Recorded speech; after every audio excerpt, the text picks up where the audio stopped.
வணக்கம். நம்ம சேனலை சப்ஸ்கிரைப் பண்ணாதவங்க சப்ஸ்கிரைப் பண்ணிவிடுங்க. மறக்காமல் பக்கத்தில் இருக்கிற பெல் பட்டனையும் ப்ரெஸ் பண்ணிக்கோங்க.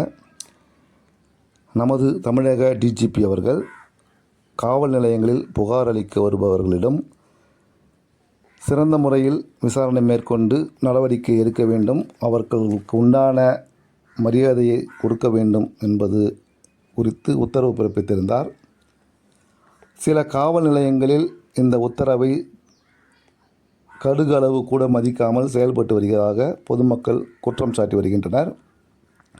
கடந்த 25 தினங்களுக்கு முன்பு வெள்ளவேடு காவல் நிலைய ஆய்வாளர் ஐயப்பனிடம் திருமூசை மசூதி தெருவில்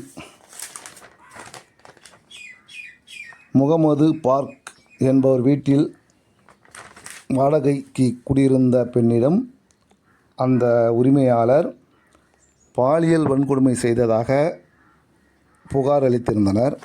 இந்த புகாரின் மீது எந்த ஒரு நடவடிக்கையும் எடுக்கவில்லை என்பதற்காக 10 தினங்களுக்கு முன்பு வழக்கறிஞர்களை அழைத்து கொண்டு பாதிக்கப்பட்ட பெண் வெள்ளவேடு காவல் ஆய்வாளர் ஐயப்பனை சந்தித்திருக்கிறார்கள். காவல் ஆய்வாளர் ஐயப்பன் அவர்கள் வழக்கறிஞரையும் அப்பெண்ணையும் உரிமையில் பேசியதாக தெரிகிறது. இதனைத் தொடர்ந்து செவ்வாய்க்கிழமை அன்று மாவட்ட ஆட்சியர், திருவள்ளூர் மாவட்ட ஆட்சியர் பிரதாப்பிடம் புகார் மனு வழங்கியதாக தெரிகிறது. இந்த மனுவை விசாரித்து உடனடியாக நடவடிக்கை எடுக்க வேண்டும் என்று வழக்கறிஞரும் பாதிக்கப்பட்ட பெண்ணும் தெரிவித்தனர். அது மட்டுமல்லாமல்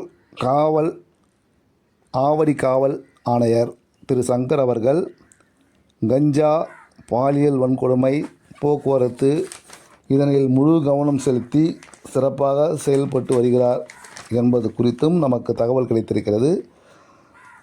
இவர்கள் பெயரை கெடுப்பதற்காக வெள்ளவேடு காவல் ஆய்வாளர் ஐயப்பன் அவர்கள் கஞ்சா விற்பவர்களுக்கும் விபச்சாரம் செய்வர்களுக்கும்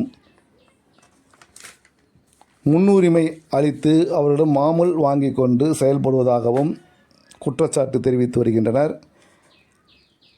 உடனடியாக காவல் ஆணையர் சங்கர் அவர்கள் விசாரணை செய்து இவர்கள் மீது நடவடிக்கை எடுக்க